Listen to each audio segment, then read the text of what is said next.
Bien, perfecto. Como dijo Claudio, la idea de esto es que sea un conversatorio, así que no va a ser una charla, o espero que no sea solo una charla, sino que realmente podamos conversar y evacuar dudas si las hubiese. Mi nombre es Ignacio Escapa, soy investigador del CONICET, con lugar de trabajo en el Museo Egidio Feruglio. Trabajo desde hace unos cuantos años produciendo contenidos para la Secretaría de Ciencia y Tecnología y actualmente también participo en una cooperativa de ciencia, arte y diseño que se llama Proyecto Gondwana. Así que, bien, eso es mi presentación formal.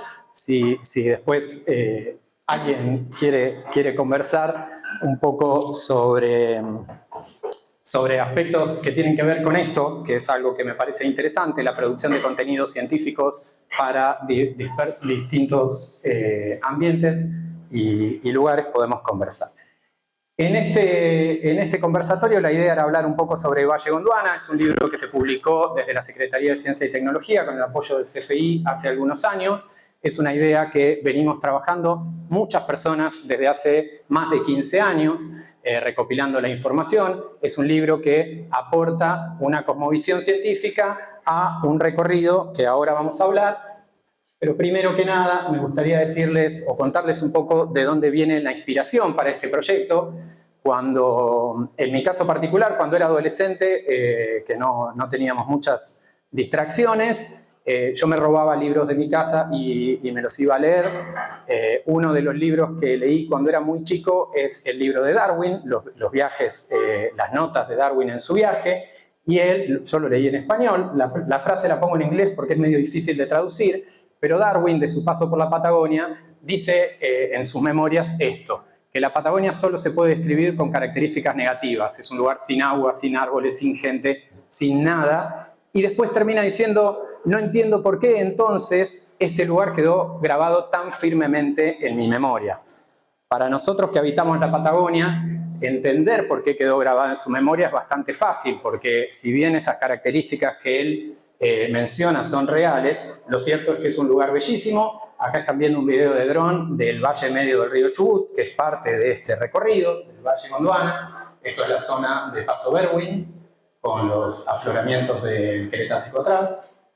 Esto es la zona de arriba de Piedra Parada, el camino a la caldera, donde están las famosas tufolitas, esas líneas blancas que ven ahí son las famosas tufolitas de Laguna del Unco, donde está preservada una de las floras fósiles más espectaculares que tenemos en la Patagonia. Y aquí simplemente más evidencia de la belleza de este recorrido del Valle de Gondwana. El Valle de Gondwana es ni más ni menos que el Valle del río Chubut, contando una historia. Eso es lo que vamos a tratar de desarrollar. Ahí ven la zona de Piedra Parada, eso también es la misma región, cerca del Paso del Sapo. Realmente el objetivo de este libro siempre fue acompañar con un relato, con una visión, que es la de la geología y la paleontología, estas maravillosas puestas escénicas que nos regala el río Chubut con su efecto erosivo al ir cortando el territorio y exponiendo una serie de rocas que nos relatan justamente la historia de Gondwana.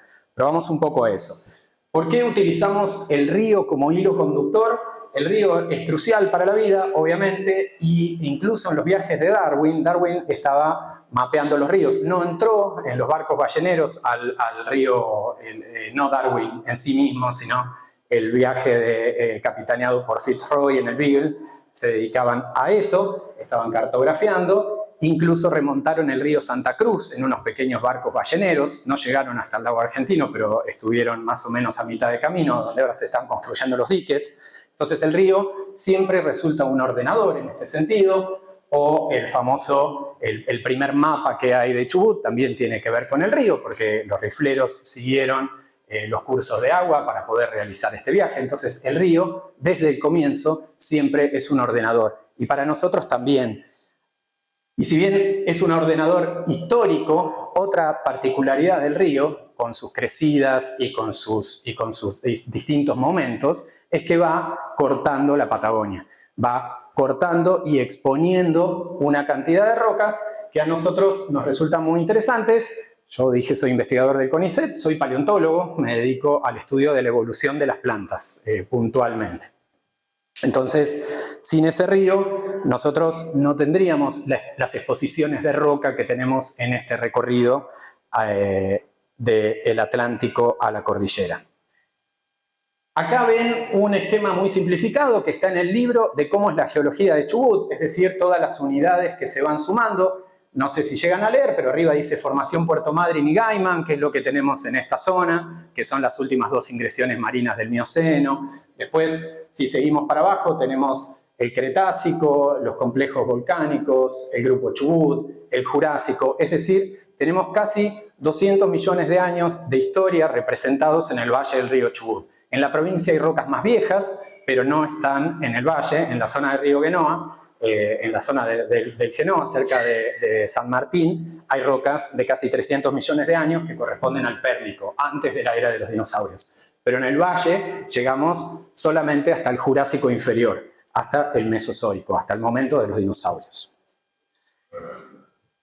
Ese valle nos expuso todas estas rocas y todas esas rocas cuentan historias de cómo fue cambiando el continente a través del tiempo. Y por eso se llama Valle Gondwana, porque, como ustedes saben, los continentes están en permanente movimiento y estas rocas nos cuentan la historia de Gondwana, que es, en el último mapa de acá, el supercontinente del sur, el que estaba formado por Sudamérica, por África, por Australia, por India, que no estaba en su posición actual, India migró después, sino que estaba unida a este supercontinente y formaban esta masa continental donde evolucionó toda la vida que posteriormente se fue desarrollando en lo que nosotros conocemos hoy en cada una de esas masas continentales. Por eso, y porque el valle del río Chubut es como una especie de faro para contar la historia de Gondwana. No hay otro lugar en el mundo para contar la historia de Gondwana de esta manera. No hay un registro tan continuo. Si ustedes van a Australia, Australia es un plano. En África hay afloramientos, muchos más que en Australia, pero no se compara con un lugar donde nosotros podamos recorrer y entender todo este devenir de los continentes en un solo lugar y en una sola ruta que se transforma en una herramienta fundamental, tanto desde la educación como en el turismo y demás. La Patagonia es tierra de hallazgos. Lo otro que compone este libro, o la otra idea, es que en la Patagonia es un libro abierto no solo a la geología, que ya vamos a ver algunos ejemplos, sino también para la paleontología. Muchas de estas rocas, con excepción de 2 unidades que son netamente volcánicas, muy destructivas y que prácticamente no tienen fósiles, cada una de estas unidades tienen fósiles. Entonces podemos hacer un registro casi continuo de la vida en un lugar particular como es la Patagonia. Y eso nos da una visión general muy interesante porque si bien nosotros tenemos mucha información sobre la evolución de la vida, lo cierto es que la mayoría de las teorías están basadas en conocimiento generado en el hemisferio norte. Porque se estudió mucho primero, porque constituyeron las teorías principales en evolución en cada grupo y demás. Lo que tenemos en la Patagonia, y con el trabajo que se está haciendo en los últimos 20, 30, 40 años, es un faro para entender la diferencia entre la dinámica evolutiva del hemisferio norte versus el hemisferio sur.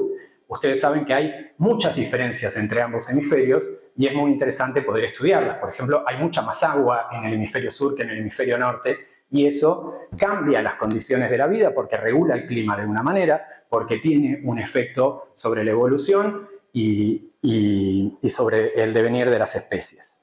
Entonces, con toda esa idea de que el valle era nuestro ordenador, por eso este libro se llama Valle Gondwana, porque es un valle que cuenta la historia de este supercontinente y, por supuesto, también con todo ese registro fósil, empezamos a trabajar en esto en el año 2004, en campañas. El libro tiene varios autores, como les dije, se hizo desde la Secretaría de Ciencia y Tecnología y con el apoyo del CFI, hicimos varios viajes y demás, pero lo cierto es que es un libro que condensa el trabajo de un montón de personas. No solo somos varios autores, sino que nos basamos en un montón de pioneros y pioneras anteriores a nosotros. El conocimiento científico es una espiral donde, como decía Newton, uno se para sobre hombros de gigantes y va construyendo secuencialmente. Entonces ahí nos propusimos este libro y la verdad que fue un trabajo de muchos años, pero que disfrutamos enormemente. El libro es gratuito en PDF y hay algunas copias impresas, pero no demasiado, ya las solucionaremos. Bien, una cosa que me parecía interesante mencionar antes de ir puntualmente a contarles algunas cosas del recorrido es reflexionar un poco sobre cuál es el impacto que puede tener, que a veces desconocemos, de la ciencia, en este caso de la ciencia que yo habito, la paleontología, en ciertos ámbitos. Esto es una publicación más o menos reciente de un dinosaurio terópodo que se llama Colequén. Esta es la animación de este chico, Gabriel Villantén, que es increíble. Solo para que lo sepan, es un chico de 20 años y lo hace con su computadora en la casa. Todo esto es realmente increíble lo que hace. Y este video dio la vuelta al mundo cuando este trabajo se publicó, ¿no? Representa a esta región y tenemos noticias constantemente. Y esto que les traje es un ejemplo. Acá hay otro video con otro dinosaurio terópodo también. Perdón, me siento siempre en el medio.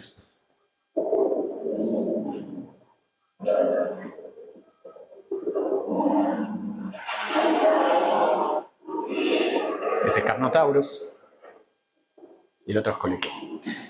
Este es un proyecto, el proyecto que lidera ese investigador, Diego Pol, que se llama Fin de la Era de los Dinosaurios. Es un proyecto que justamente en la actualidad está estudiando esta pregunta. Si los dinosaurios ya estaban en declive en el momento que cayó el meteorito en la península de Yucatán y desencadenó la crisis global que terminó con la extinción de todos los dinosaurios no avianos. Digo esto porque, como muchos saben, las aves son dinosaurios, pero extinguió a todos los demás. Las únicas que zafaron fueron las aves.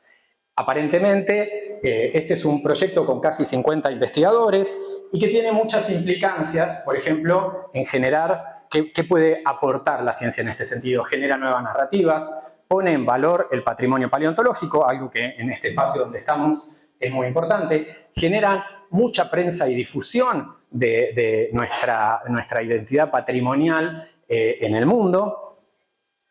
Permite la presencia también de mucho trabajo en redes sociales. Este proyecto en el que yo participo, y como les decía, estaba liderado por un investigador que trabaja con dinosaurios, Diego Pol, está liderado por él, tiene el apoyo de National Geographic. Son casi 50 investigadores, es posiblemente uno de los proyectos más grandes que se hizo en la historia de la paleontología en la Argentina, y tiene sus propias redes sociales, donde se hace divulgación, donde se utilizan estos descubrimientos para llegar con otros contenidos y con otras ideas. Y también, como les comentaba antes, con la cooperativa estamos intentando que toda esta identidad que viene desde los dinosaurios y esta atracción que generan puedan servir a productores y a distintos ambientes locales para desarrollar historias, para desarrollar productos, para que realmente todo esto...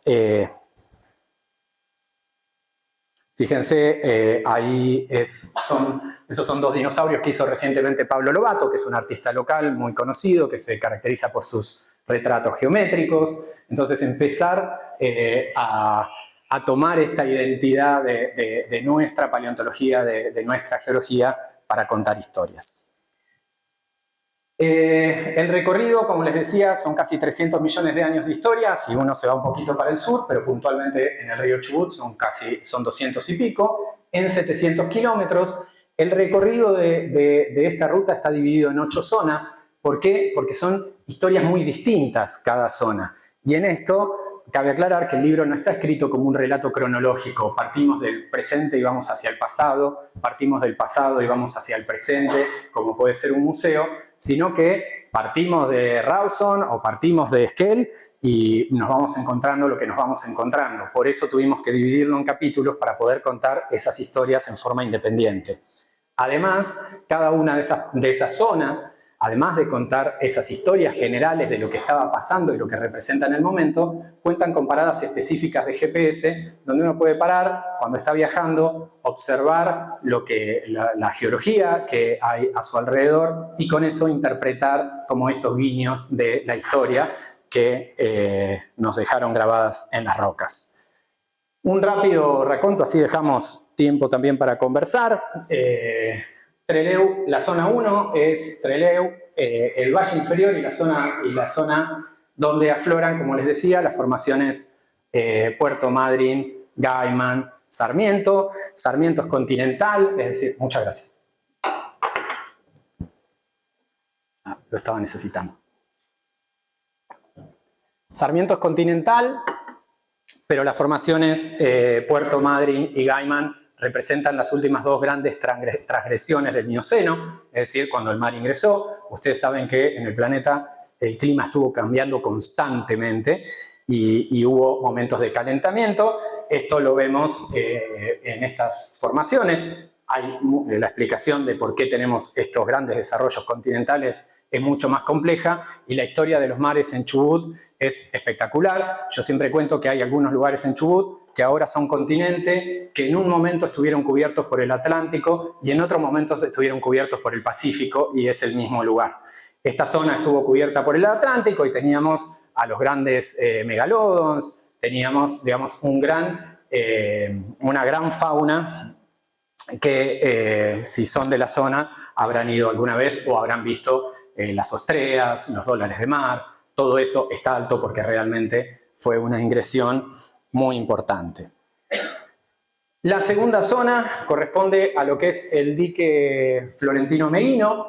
Todas las rocas donde está emplazadas el dique, fíjense que hacemos un viaje temporal muy grande, como les decía, el desarrollo es medio ecléctico de la ruta, ustedes van a tener que ir aprendiendo conforme vayan viajando, porque las rocas de estas ingresiones tienen 15 millones de años y pasamos directamente al Jurásico, rocas de 100 millones de años o más en este caso.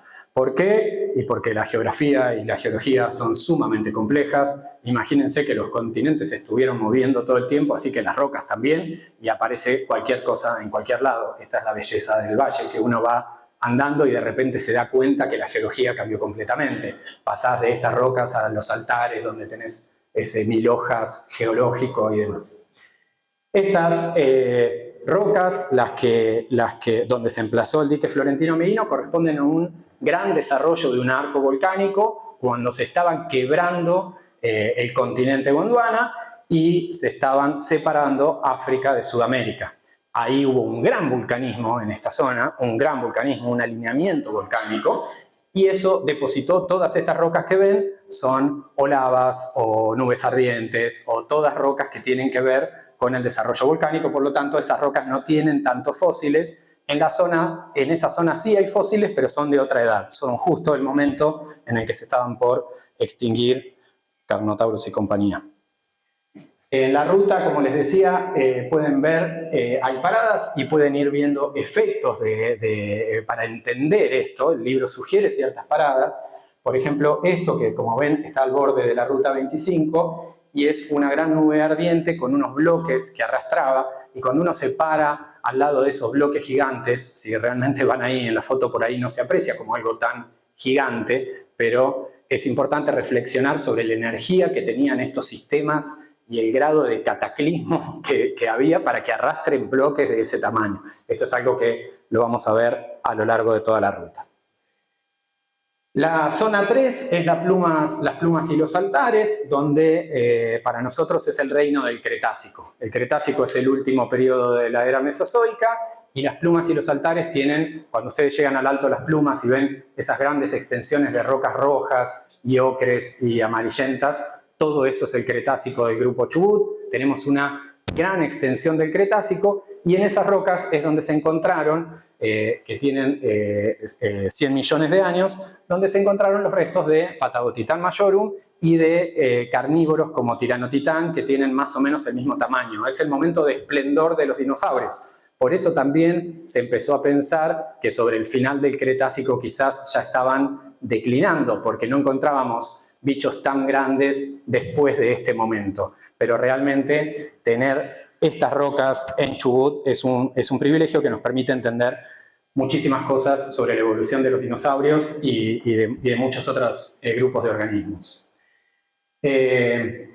Por supuesto, el libro tiene algunos apartados históricos que van contando el tren, que van contando, como les decía, el camino de los rifleros, cuando se construyeron las vías, por qué no pudieron superar el Alto Las Plumas, y ese tipo de cosas que van acompañando el relato cuando uno está en la ruta, pero nuestro centro siempre es la geología y la paleontología. Este es uno de los lugares típicos donde mucha gente para o conoce o recuerda de la ruta, lo que se conoce como Cañadón Carbón. Se conoce como Cañadón Carbón porque ahí en el medio hay una capa negra marcada. Esa capa negra al principio se pensó que era carbón, pero cuando uno mira la historia geológica, en realidad lo que pasó es que lo de abajo de esa capa negra son rocas sedimentarias, había lagos y ríos y demás, y todo el bloque que se fueron depositando secuencialmente, ¿no? Uno cuando mira rocas tiene que pensar cuánto tiempo tardó en depositarse cada cosa. Lo de abajo de esa línea puede haber llevado 10 millones de años, y lo de arriba posiblemente se depositó en un día. Entonces, no necesariamente hay una relación entre el espesor de roca y lo que tardó, porque hay distintos eventos que pueden depositar rocas a distintas velocidades. Entonces, esa capa negra básicamente es los sedimentos que estaban, o sea, la capa, el suelo de ese momento, quemado por ese gran evento magmático, esa gran lava, que es la capa de arriba, que vino en un momento y quemó y generó como una especie de vidrio volcánico que es negro, y por eso se ve negro, pero no es ni carbón, obviamente vegetal, pero tampoco carbón mineral, no tiene utilidad en ese sentido. Y después, sobre la izquierda, se ven los bordes de un lacolito.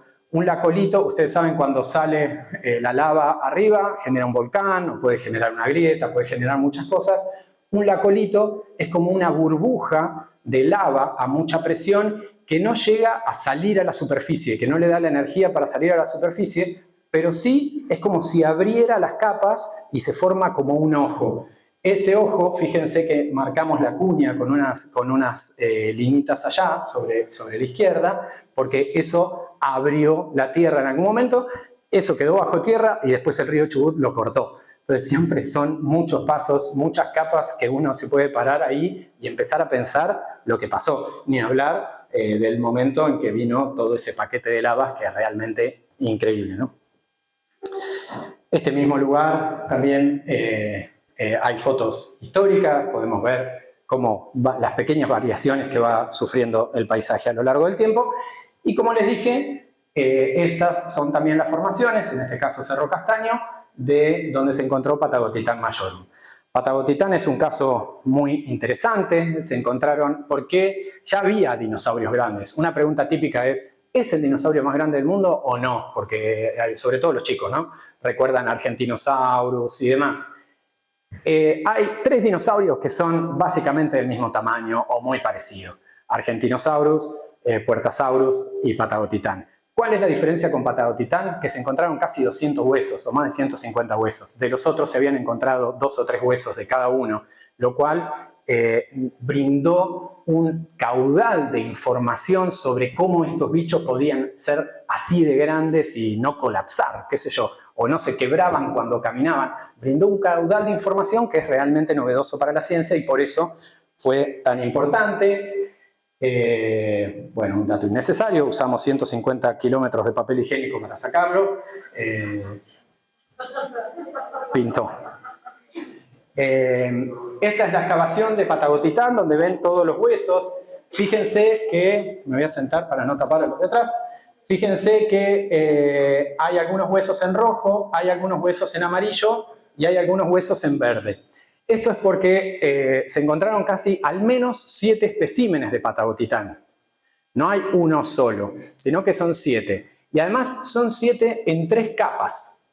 Eso hizo pensar mucho y la verdad es que hasta ahora las hipótesis que más ganan son que este era un sitio de mortandad, similar al de los elefantes. Vieron cuando los elefantes están migrando y los más débiles, hay ciertos lugares donde se quedan directamente y generalmente son lugares que tienen agua y que tienen plantas. Junto con Patagotitán,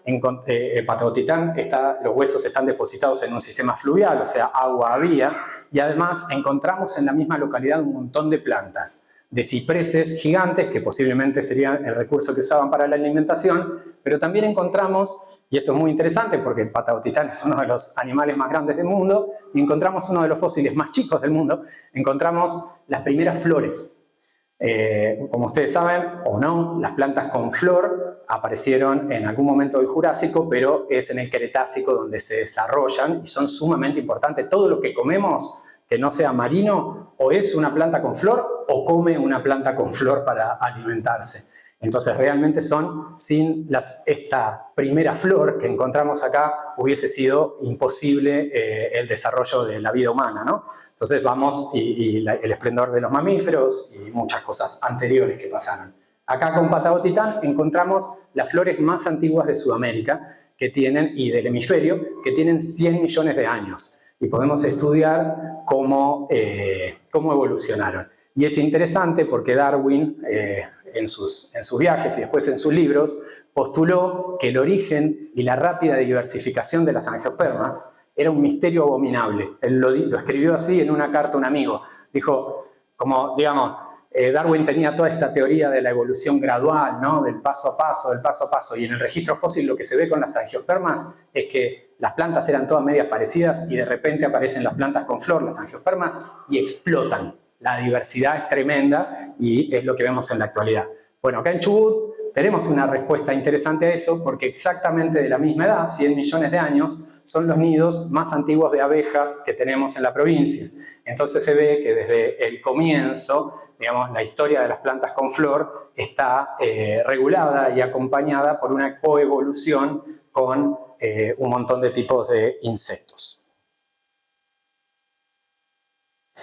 La zona 4, Paso de Indios y Paso Berwin, que es cuando dejamos el asfalto, nos vamos de la Ruta 25. Ustedes saben que la Ruta 25 va desde el Atlántico a la cordillera, casi en línea recta, y que el Valle del Río Chubut hace ese mismo recorrido por la mitad de la provincia del Chubut, pero después se va hacia el noroeste. ¿Está bien? Y la Ruta 12 es la que acompaña ese recorrido. Por supuesto, esta ruta sigue la Ruta 12.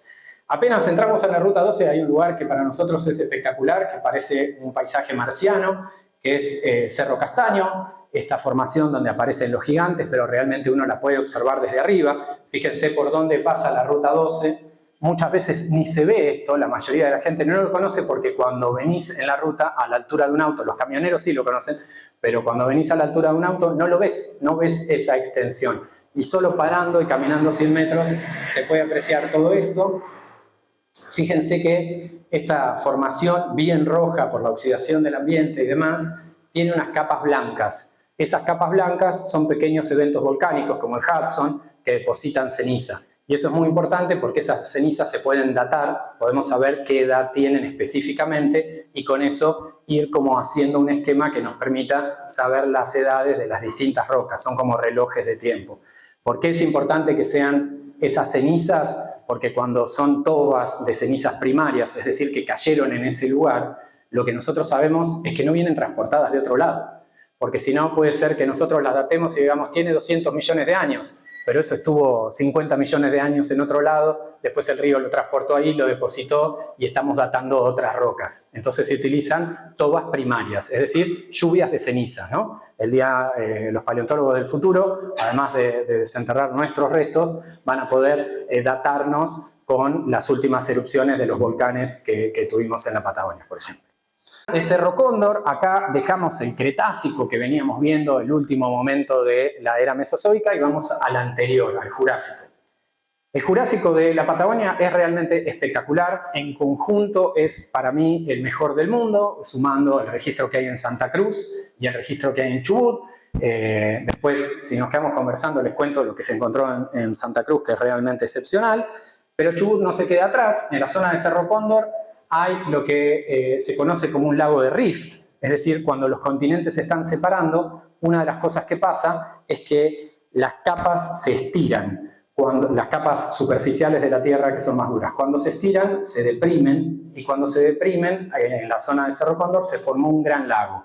Ese gran lago estaba rodeado por bosques, todas las hojas caían al lago y se preservaban, por dinosaurios, por cocodrilos, por pequeños mamíferos, se encontraron hasta pequeños mamíferos de este tamaño, una gran cantidad de microvertebrados, incluso algunos de esos mamíferos todavía ponían huevos, para que se den cuenta de la antigüedad. Digamos, los mamíferos no aparecieron cuando se extinguieron los dinosaurios, estuvieron de siempre, pero agazapados, esperando la oportunidad.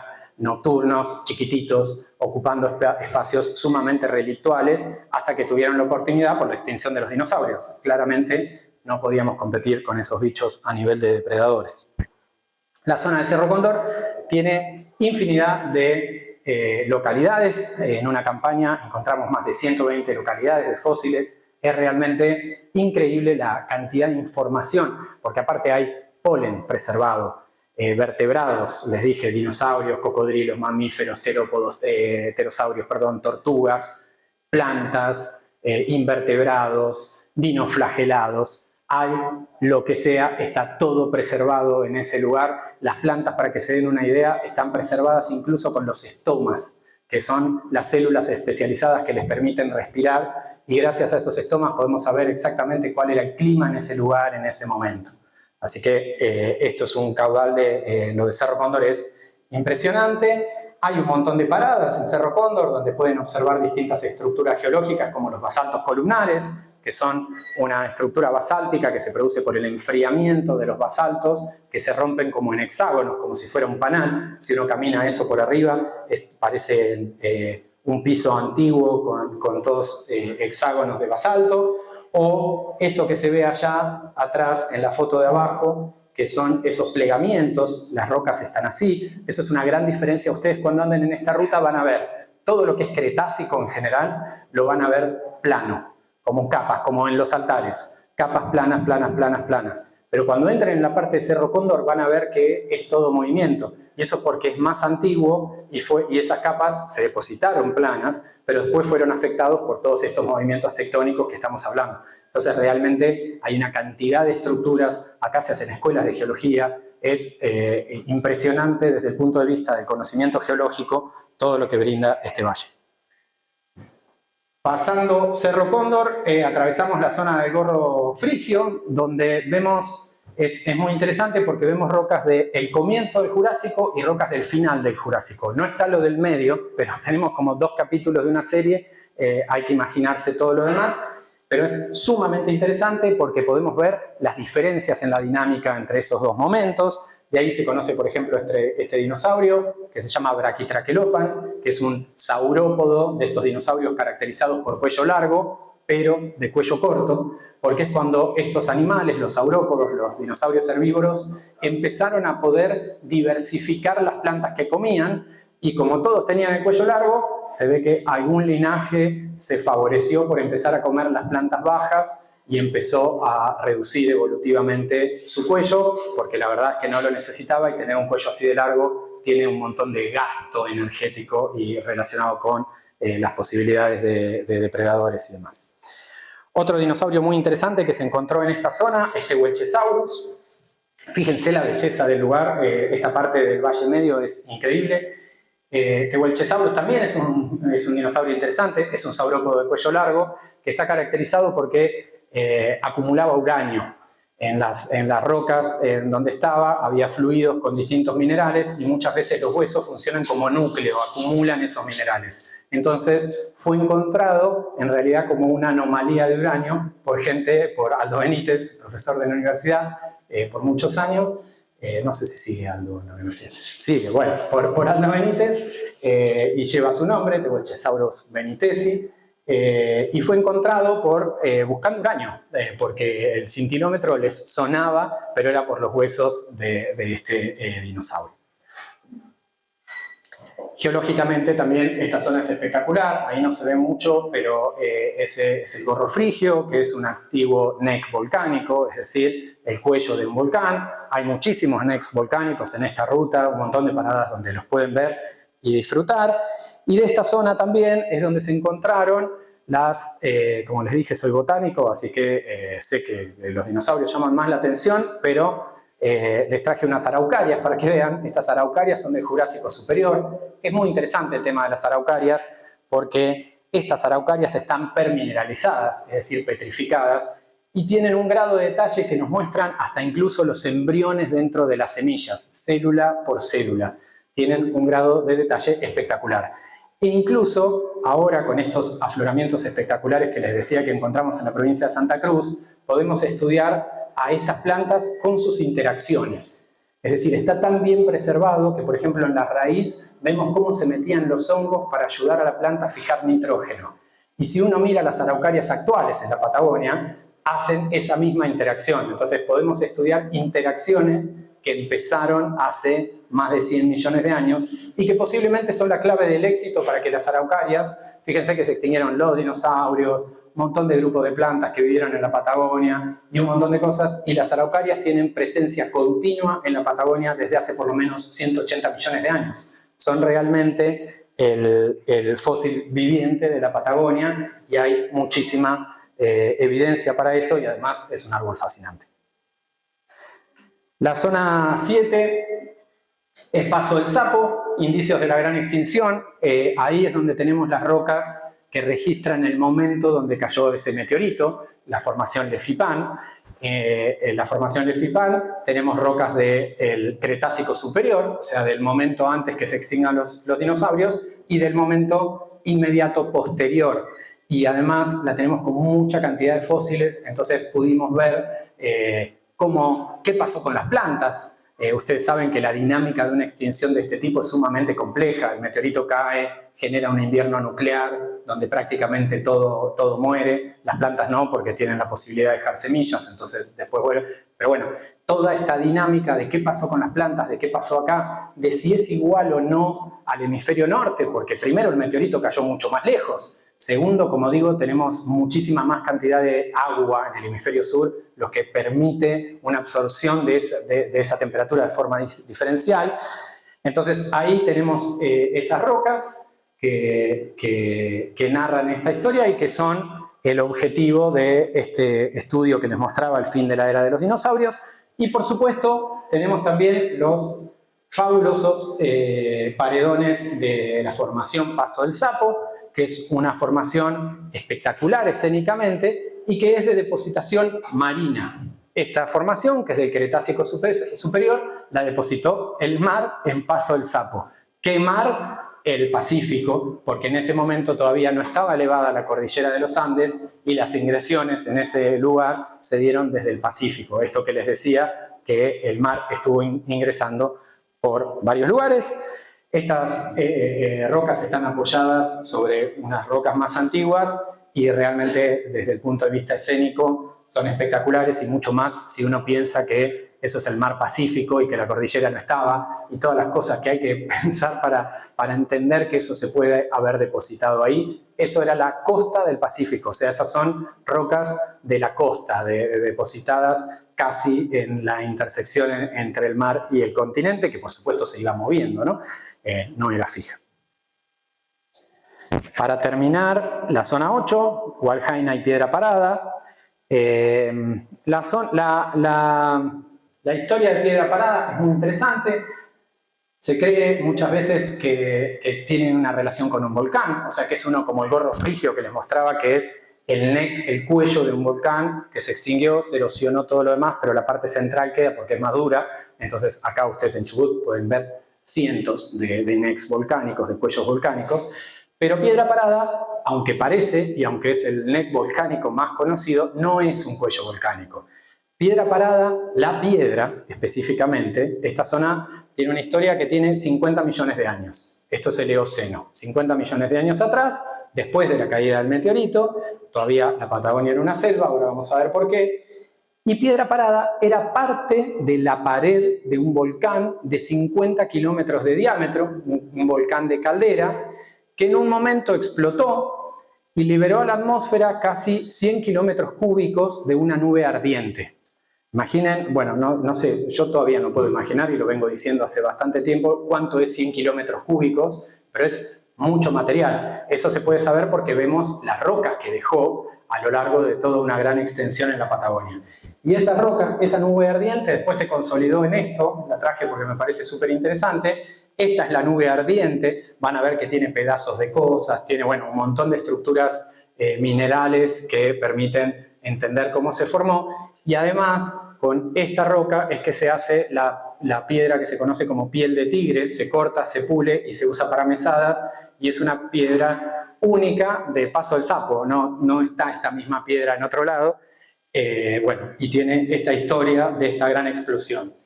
Cuando voló ese volcán, lo que pasa es que cuando liberan estos volcanes, cuando liberan tanto material a la atmósfera, imagínense la presión que tenía, de repente libera toda esta cantidad de materiales, colapsó. Y cuando colapsó, como era una época muy lluviosa, se formó un lago. Y como se formó un lago y había un muy buen clima y estaba todo rodeado por selvas, ese lago preservó realmente una de las mejores floras y faunas fósiles de la Patagonia, que es reconocida también en todo el mundo. Ahí también pueden apartarse un poco de la Ruta 12 en lo que consideramos un camino off-road, un camino por fuera del recorrido, y hacer lo que se conoce como el camino a la caldera, que es eso que ven ahí, y que en mi opinión personal es que es uno de los caminos más bonitos que he recorrido en la provincia de Chubut. No es muy conocido, a veces hay que pedir permisos, a veces no, bueno, todas esas cosas, por supuesto hay que ser muy respetuosos. Hay un camino vecinal, o sea, se puede recorrer, pero siempre hay que parar porque ya es un camino más chico, no es una ruta provincial, es un camino vecinal. Pero desde ahí pueden ver cosas increíbles. En la foto de arriba a la derecha, fíjense que hay como una línea de rocas. Eso es una grieta que se formó y por ahí subió la lava. Y ustedes lo ven chiquito ahí, pero cuando se paran en esos paredones son espectaculares y cortan la tierra como una gilet. Uno puede imaginar la envergadura del proceso en ese momento, con la tierra quebrándose, lava saliendo por todos lados. Es increíble. Y en la foto de abajo lo que ven es esto que les decía de los bordes del volcán, las rocas que se ven atrás, en la imagen atrás, esas rocas más marrones oscuras, son el borde de este volcán. Y las rocas blancas y amarillentas que se ven, que están inclinadas, son el relleno del lago. Es decir, el lago se seguía llenando con sedimentos de las cenizas, que seguían activos obviamente, y ahí iba preservando todo. La preservación de Laguna del Unco es increíble. Hay miles y miles de fósiles que permiten describir la flora fósil, una de las 3 floras fósiles más diversas del mundo y la más diversa en el hemisferio sur. Y ahí podemos ver, por ejemplo, se pudieron establecer grandes teorías, como por ejemplo que hace 50 millones de años nosotros todavía estábamos conectados con Australia a través de la Antártida. Eso es lo último que se separó de Gondwana. Estaba Sudamérica, la península antártica pegada a Patagonia y del otro lado Australia. Entonces, por ejemplo, en Laguna del Unco encontramos eucaliptus, que es un árbol típicamente australiano, que solo vive en Australasia. En la actualidad, bueno, vive acá, pero fue introducido. Quiero decir, las poblaciones naturales están ahí. O tenemos gingos, que actualmente solo están en Asia. Hay un montón de plantas que muestran que acá había una gran diversidad, incluso hasta hace mucho menos, hasta hace 20 millones de años. Todo esto que nosotros vemos era una gran selva súper diversa y muy compleja. Y un poco, para terminar, uno podría preguntarse, cuando va terminando el recorrido, ¿qué cambió en la Patagonia para pasar de ese ambiente selvático, de todas esas junglas, hasta la estepa o a esta sectorización que vemos? Y la respuesta viene un poco de acá. Si ustedes imaginan y miran Sudamérica, y fíjense que arriba hay una tabla de tiempo, no se lee muy bien, pero ahí donde está el triangulito es el Jurásico. Entonces lo que voy a hacer es como si cortara Sudamérica y la viera de costado durante el Jurásico. Vemos el Pacífico, Chile, Argentina, el Atlántico, que era mucho más finito porque todavía se estaban empezando a separar. ¿Qué falta? La cordillera. En ese momento todavía no estaba la cordillera. Al no estar la cordillera, los vientos húmedos, los vientos predominantes ya eran del oeste por el tema de la circulación de las corrientes marinas, y los vientos predominantes del oeste descargaban sus precipitaciones a lo largo de toda la Patagonia porque no encontraban una barrera, no encontraban algo que lo impida, y por lo tanto la Patagonia estaba completamente cubierta con bosques. Esto explica por qué podemos tener un dinosaurio como Patagotitán en los altares. 7 de esos bichos se comen media estepa patagónica en una semana, hoy por hoy. La producción vegetal claramente era muy distinta y eso, digamos, tiene que ver con esta historia de la cordillera, que, bueno, después, cuando uno viaja en el tiempo, la cordillera se levanta y eso produce lo que no es que las nubes paran, la explicación es más compleja, pero concentra las precipitaciones en el oeste de la Patagonia y en la cordillera, por lo que se conoce como una sombra de lluvia, y esto genera uno de los ambientes naturales más increíbles, que uno pueda estar acá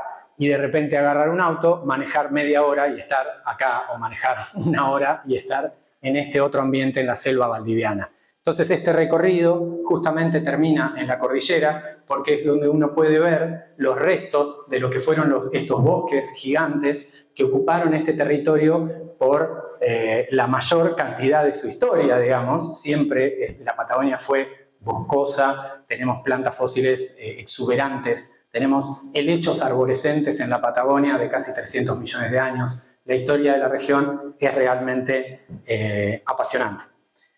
Y finalmente, como reflexión, lo que nosotros proponemos de este viaje, de esta ruta, como un componente casi educativo, es reflexionar sobre el cambio. La Patagonia y el planeta siempre estuvieron cambiando, todo el tiempo. No es algo de ahora el cambio. Lo que pasa es que ahora al cambio natural, que es lo que nosotros estudiamos cuando estudiamos todas estas dinámicas, se suma, por supuesto, el cambio producido por el efecto antrópico. Y un poco la visión de la paleontología es que estudiando lugares como estos, con estos registros fósiles y geológicos tan espectaculares, es una de las pocas herramientas que podemos tener para separar la paja del trigo, es decir, para entender cómo es la dinámica de los cambios naturales. Cuando ustedes leen en los diarios, ¿estamos frente a la sexta extinción masiva o no estamos frente a la extinción masiva? La pregunta es, ¿con qué estamos comparando?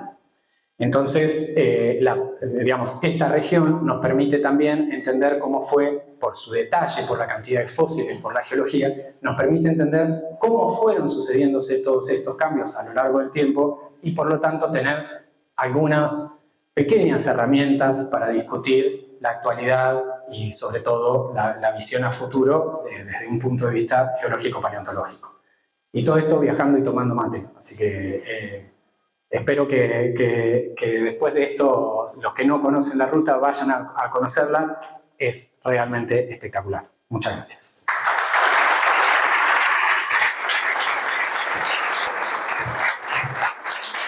¿Comentarios? ¿Preguntas? Sí. Verificadas, silicadas. ¿Cómo es el proceso de silicado? Hay mucha, cuando esas araucarias en particular, como también el bosque petrificado de Jaramillo en Santa Cruz, responden a eventos catastróficos. Uno encuentra muchos conos. Las araucarias no tiran los conos normalmente, sino que van tirando las semillas. Ustedes vieron cuando van abajo de un pehuen, no hay conos completos, generalmente están las semillas. Acá encontramos todos los conos completos. Eso quiere decir que no fue la muerte, o sea, la depositación natural de las plantas, sino que algún evento mató a todos los árboles. Eso fue un evento volcánico, otra de estas nubes ardientes muy importante, y esos eventos volcánicos proveen mucho sílice al ambiente. Proveen grandes cantidades de sílice que después están disueltos como parte del agua que circula a través de las rocas y, como decía, los fósiles, en este caso, las maderas fósiles, los conos de araucaria, funcionan como núcleos para ese sílice y se produce un proceso que se llama permineralización, es decir, que se cambian los minerales. Entonces no nos queda nada orgánico, pero la forma, se cambia un mineral por otro, pero preservamos la forma y la imagen y todo eso. En general, en la Patagonia tenemos mucho sílice, salvo en algunos lugares puntuales, pero ese es el proceso, tanto acá en Chubut como en la provincia de Santa Cruz. Es una permineralización están muy silicificadas. De hecho, no lo dije, pero eso se estudia haciendo cortes de grados con rocas con sierras de diamante, porque son durísimos en comparación con otros tipos de fósiles. Y no me diste el pie, pero voy a decir, ya que me diste el pie, lo de Santa Cruz, esto que decía, es una permineralización también, pero de un sistema geotérmico. Es como que Santa Cruz era un gran Yellowstone, ¿no? Con geysers y agua saliendo. Lo que pasa es que este agua que comentaba que tiene sílice, que está bajo la superficie, y otros minerales, tiene mucho más sílice disuelto en el agua, porque está caliente ese agua bajo la superficie, que podría tener fría, porque el agua cuando está caliente puede disolver más minerales. Entonces cuando sale a la superficie tiene que depositar rápidamente esos minerales y los deposita sobre lo que encuentre. Entonces en Santa Cruz encontramos estas localidades que directamente son pedazos del Jurásico preservados en 3 dimensiones.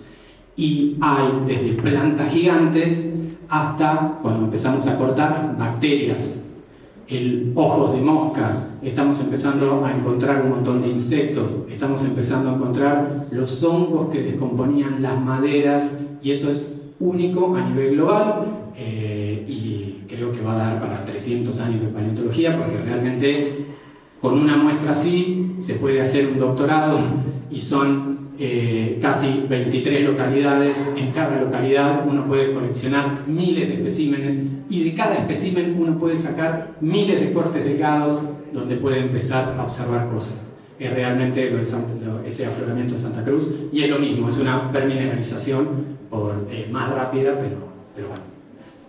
No sé si respondí tu pregunta, pero yo tenía ganas de contar eso. ¿Sí? ¿Cómo andas? Perdón. Sí. El Cerro Lingote, por ejemplo, que es una formación parecida a la que vos mostraste, ¿lo conocés? No. ¿No? Le vamos a ayudar. Voy contento. Debe haber sido, te voy a preguntar sobre ese cerro, pero ¿habrá sido una boca de volcán? ¿Hay las mismas columnas basálticas hexagonales? Los basaltos hexagonales no indican la cercanía con el volcán, sino que es un tipo de enfriamiento de la lava, así que puede ser, de hecho en la nueva exhibición del MEF, Giganotosaurus, uno de los dinosaurios, se pone sobre una estructura que son basaltos columnares, porque sirve como interpretación, pero no te habla de la cercanía, habría que verlo. Acá hay 2 eventos volcánicos muy importantes, uno es en el terciario, o sea, más reciente, y después todo el relacionado al rompimiento de Gondwana, que es más jurásico. Así que habría que verlo para saber cuál de las dos corresponde. Y respecto a la toponimia también, porque vos me decís Cerro Lingote, es compleja la Patagonia con la toponimia, porque por ejemplo si alguien me dice, porque en el Cerro Bayo, la respuesta es hay 344 cerros Bayos en la Patagonia. Entonces es como sumamente complejo. Cerro Argentino, Cerro Mesa, Cerro Bayo, Cerro Teta, Cerro no sé qué, hay cientos. Así que no sé Lingote, pero digo que a veces es complejo solo con... ¿En qué zona? ¿De qué zona? No, entonces sí, tiene que ser principalmente lo que se llama el complejo Marifil. Lo que pasa es que ahí también en el dique está el Jurásico y el Paleoceno, el momento antes de que se extingan los dinosaurios, el momento inmediato posterior a que se extinguieron los dinosaurios novianos, y hay palmeras, hay un montón de fósiles ahí también en el dique que son del Paleoceno, son de momentos distintos. Así que lo más probable es que si el volcánico sea Jurásico en ese lugar. Igual también hay a lo largo de la ruta esos cerritos pilados como el que va para Madrid, o el Pico de Gallo, los altares, que quedaron solitos, peladitos, y con una forma fónica muy determinada, que no tiene nada que ver con todo el resto. No, eso a mí me parece súper interesante, lo que pasa es que es imposible hablar de todo, cómo se forman estos paisajes.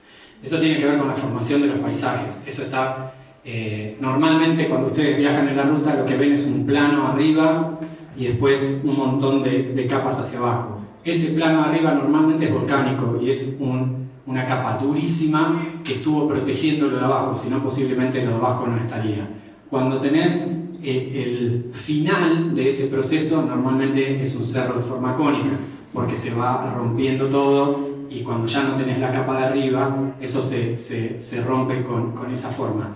Pero hay cosas súper interesantes de cómo se forma el paisaje en la Patagonia. El Valle del Río no es un solo nivel donde nosotros vivimos, hay terrazas del río y esas terrazas son nuevos eventos de mayor energía porque los glaciares empezaron, las últimas eras glaciarias se derritieron, entonces abrieron con muchísima más energía el valle y entonces queda eso que se conoce como valle en terraza, que es nuestro valle.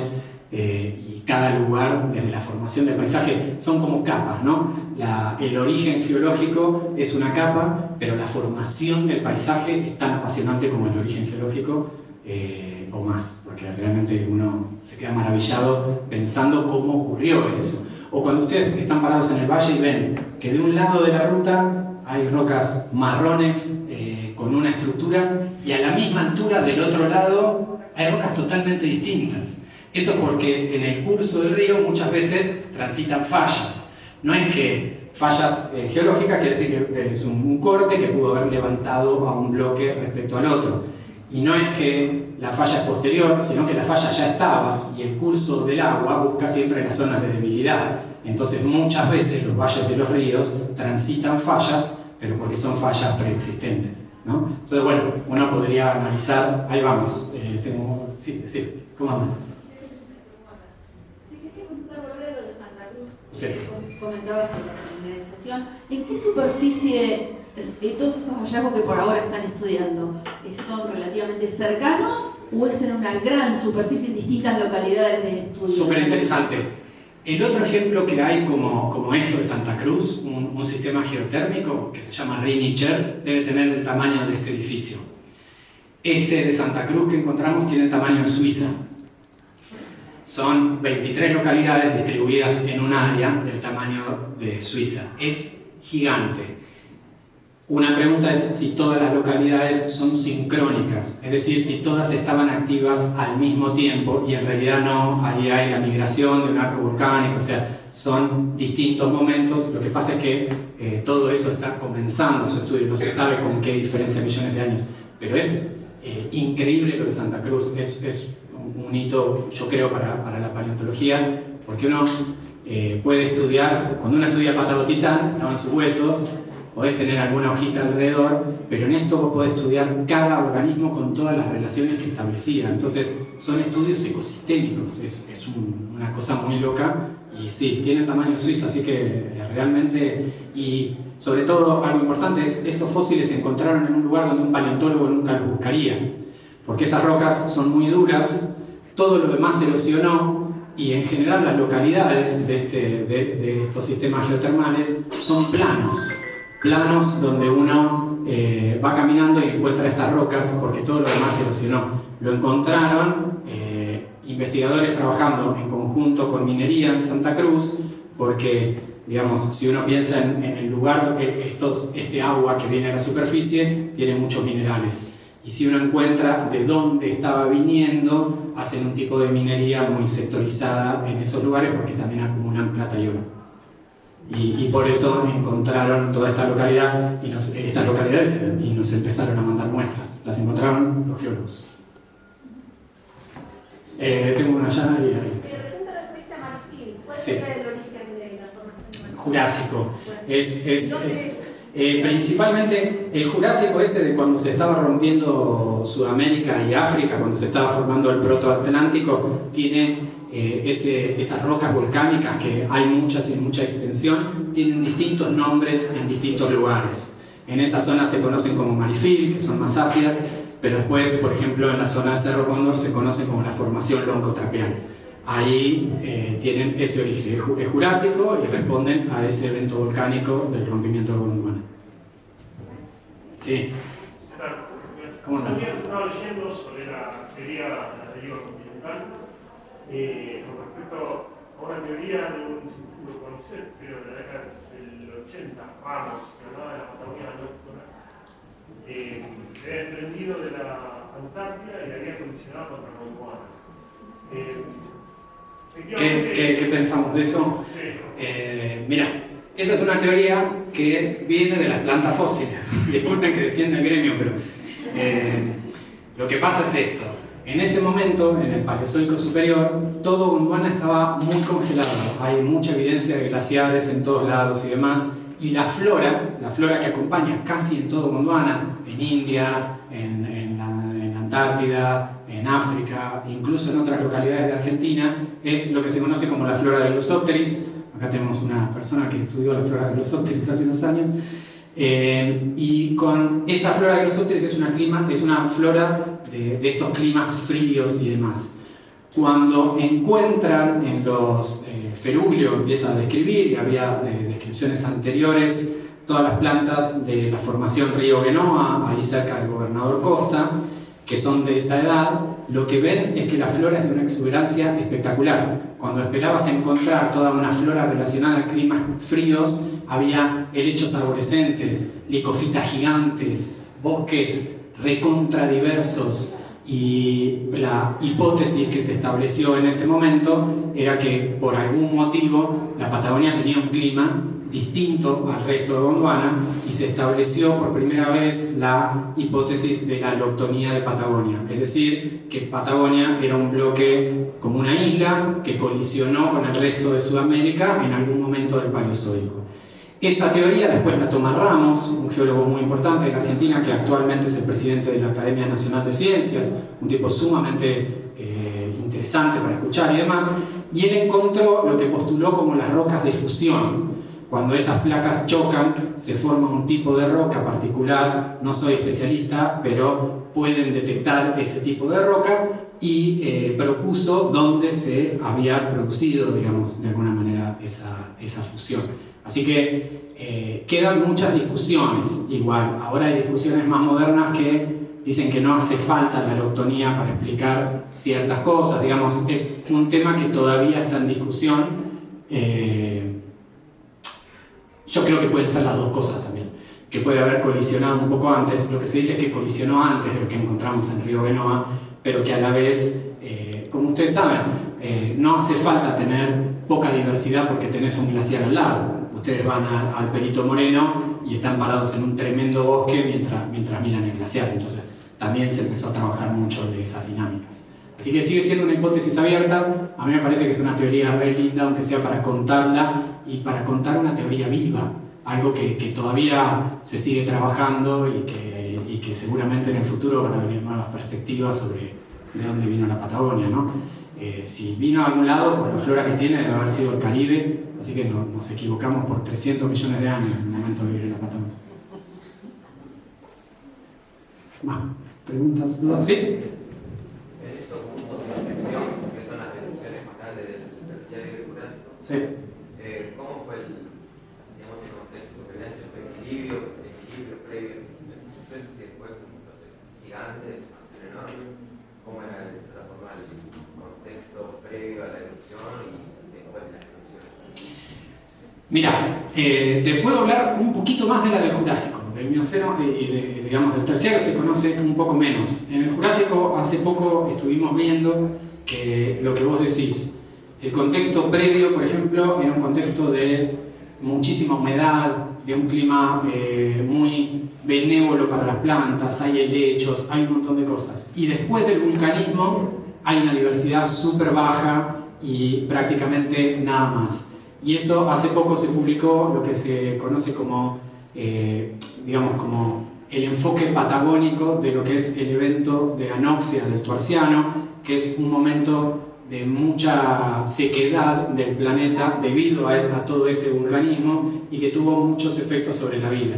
Todas esas dinámicas, yo creo y eso lo publicamos hace poco con Diego Paul, que él encargó la parte de los dinosaurios, lo hicimos como de distintos organismos, y vimos que creció la diversidad, que impactó en el clima, un montón de cosas que todavía están en estudio.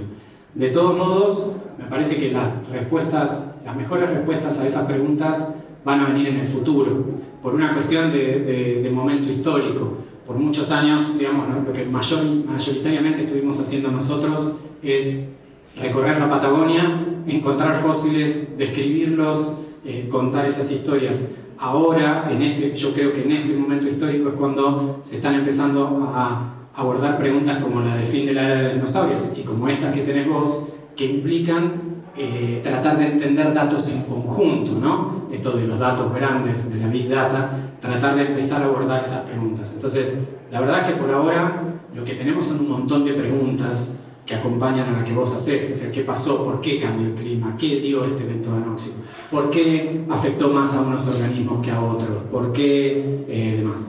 Pero las respuestas me parece que, más allá de pequeñas cosas que se van diciendo y vamos encontrando, van a venir en los próximos 10, 20 años, pues para mí este es el momento de inflexión donde ya conocemos bastante y empezamos a teorizar sobre eso. Así que si te interesa, esperamos teorías. ¿Cómo se ha tratado esta situación de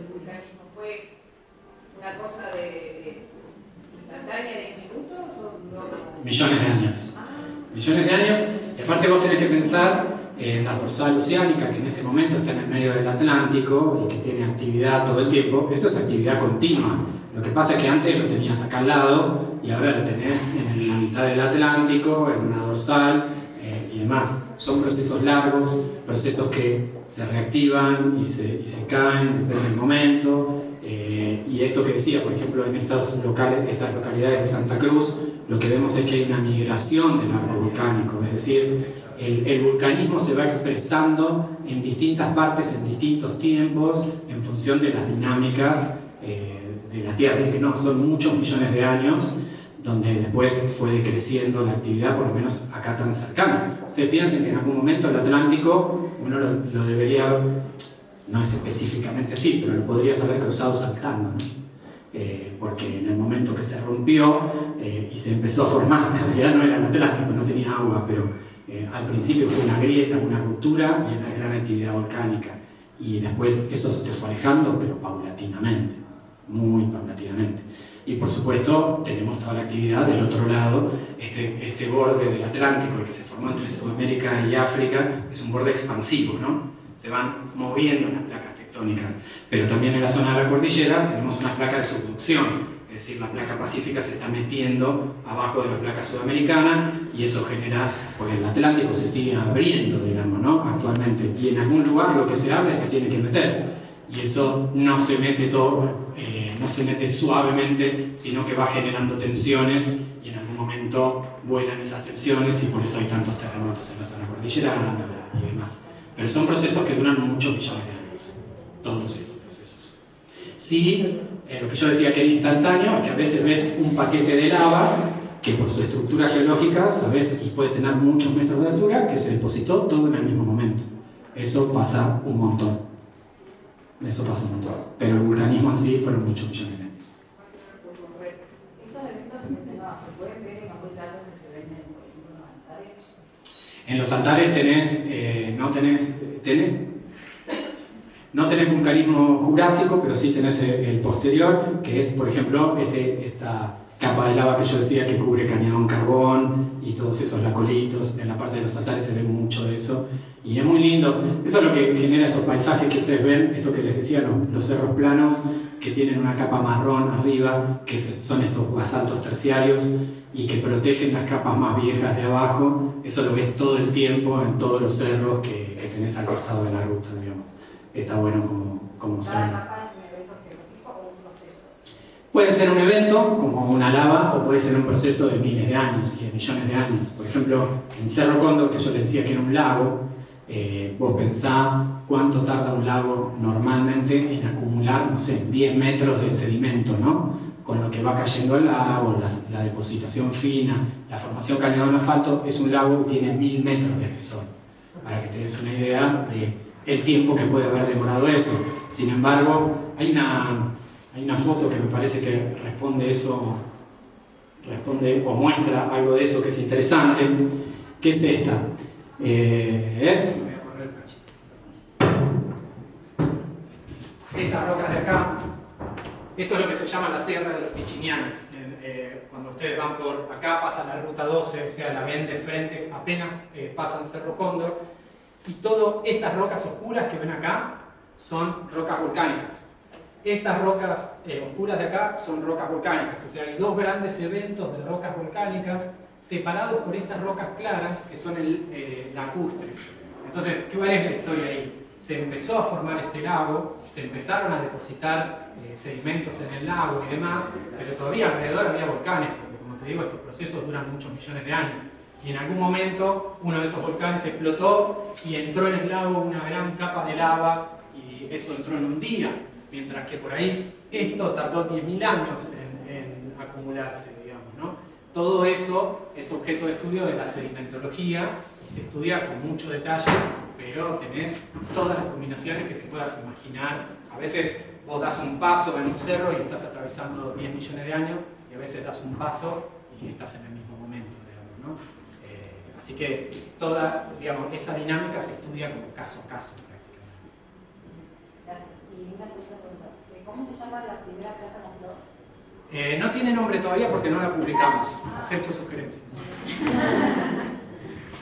Está en este momento un estudiante de doctorado de Chubut, Gio Núñez, trabajando sobre eso. Y no es una sola, son 4 flores distintas, lo cual es también como algo increíble porque no conocemos ninguna y de repente en este lugar tenemos 4 y además al lado del Patagontitán, ¿no? Con toda la magia que eso genera en términos narrativos.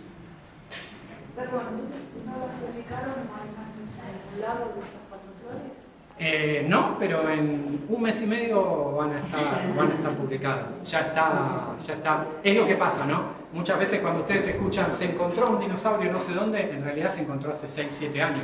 Lo que pasa es que el tiempo de estudio es muy largo. Pero sí se está por publicar porque es de un doctorado chubutense, así que en realidad es un postdoctorado, ¿verdad?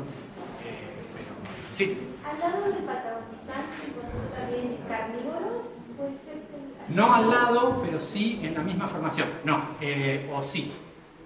En la excavación de Patagontitán, yo dije que era una zona de mortandad. Imagínense bichos como que son del tamaño de 14 elefantes muertos ahí, implica un montón de carne para carroñeros.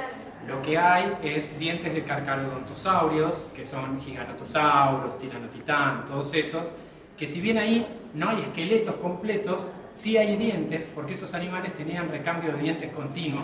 Entonces iban a comer ahí, imagínate lo duro del cuero de un Patagontitán, perdían dientes, entonces hay gran cantidad de dientes, pero en la zona de La Juanita, poco antes de llegar a Paso de Indios hacia el norte, ahí se encontró en rocas de la misma edad que Patagontitán, se encontró el esqueleto de Tiranotitán, que es uno de los carnívoros más grandes del mundo. Es más grande que T-Rex, por ejemplo, que se encontró acá en Chubut. Y es del mismo momento, o sea. Y después en la localidad están los dientes, pero te da dientes y evidencia de su presencia, ¿no? A través de distintas cosas.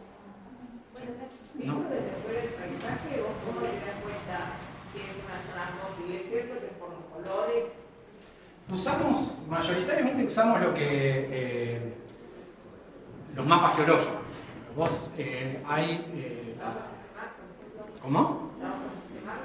Exacto, las hojas de Segemar, que hay una muy general de toda la Patagonia, pero después tenés las 1 en 250.000, que ya tienen más detalle de las zonas, y se empezaron a hacer algunas de 1 en 100.000, entonces ya tenés mucho más detalle. En esos mapas geológicos lo que se hace es, se mapean las rocas con distintos colores, y cada color corresponde a una edad y a un ambiente determinado, y por supuesto eso es el insumo básico que los paleontólogos utilizamos cuando empezamos a salir a buscar fósiles, porque si a mí me interesan los invertebrados, voy a ir a un lugar donde haya fósiles marinos. Si me interesan las plantas y estoy caminando en un lugar que era un desierto, puedo caminar todo el día y no voy a encontrar nada. Entonces, esas hojas geológicas son nuestro insumo básico, y ahí después hay lo que para mí se llama iluminación recíproca, que la paleontología nutre a la geología y le permite entender otros aspectos de ese ambiente, porque los bichitos, qué sé yo, los invertebrados te pueden decir cuál era específicamente la profundidad del agua en ese lugar, o las plantas te pueden decir qué tipo de bosque o de llanura había. Entonces retroalimenta la geología y ahí en conjunto se va construyendo. Básicamente uno lo que hace es leer todo lo previo antes de salir, y hay mucho, ¿no? Acá Frengueri, Ferulio, y a partir de ahí, bueno, y hablar de, si consideramos a nivel Patagonia, muchísimos más pioneros, Ameguino, Carlos y Florentino y demás. Hay que leer todos esos trabajos, los más modernos, y arrancar a partir de ahí. Pero yo creo que el insumo básico son los mapas geológicos para eso. ¿Cuál final de saco se ajusta por el color? Yo personalmente reconozco la mayoría de las formaciones chubutenses en general. Después hay un montón de variaciones. Yo no soy geólogo, soy biólogo, devenido en paleontólogo. Estuve mucho tiempo en el campo con geólogos, entonces fui aprendiendo y las puedo reconocer a la mayoría, sobre todo con las que trabajo. Pero sí puedo tener una idea al recorrerlas, de cómo se formaron. No necesito saber cómo se llama para poder leer las rocas, ¿no? Eso es mi parte favorita del trabajo, es lo que llamamos prospección, que es caminar por el campo, ir mirando rocas y tratar de entender qué es lo que estás mirando. Porque si entendés qué es lo que estás mirando, sabés dónde buscar los fósiles. Como te digo, si venís caminando hace 6 horas en un desierto buscando plantas, no vas a encontrar nada. Entonces, leer las rocas a los paleontólogos nos permite buscar los ambientes justos donde puedan estar preservados los fósiles. Pero no las reconozco todas, sí a grandes rasgos. Creo que había una pregunta por allá atrás, así que parece, ¿cuánto tiempo se puede recorrer la ruta completa de Gondwana? 6 horas o 20 días. Digamos, mi recomendación es no menos de 3-4 días para apreciar esto. Si me preguntás a mí, saliendo desde acá, yo recorrería primero hasta los altares, me quedaría en los altares, después iría hacia el segundo día hacia el Paso del Sapo, me quedaría en Paso del Sapo recorriendo la primera parte de la ruta 2 y demás. El tercer día me iría a Piedra Parada o Huarjaina, durmiendo en cualquiera de los dos lados. Paso del Sapo y Huarjaina tienen hermosas instalaciones, y después terminando la cordillera el último día. A mí me parece que es como lo mínimo para hacer todas las paradas que el libro propone, caminar y reflexionar, digamos. Eso es como mi visión de cómo viajar a esa ruta. Pero tenemos un par de amigos que la recorrían en bicicleta, un francés, qué sé yo, y se terminaron enamorando y se quedaron, pero la recorrieron en 30 días. Ahora hay un circuito ciclista que sale desde el Lago Puelo que se llama Valle Gondwana, y eso tarda varios días, digamos.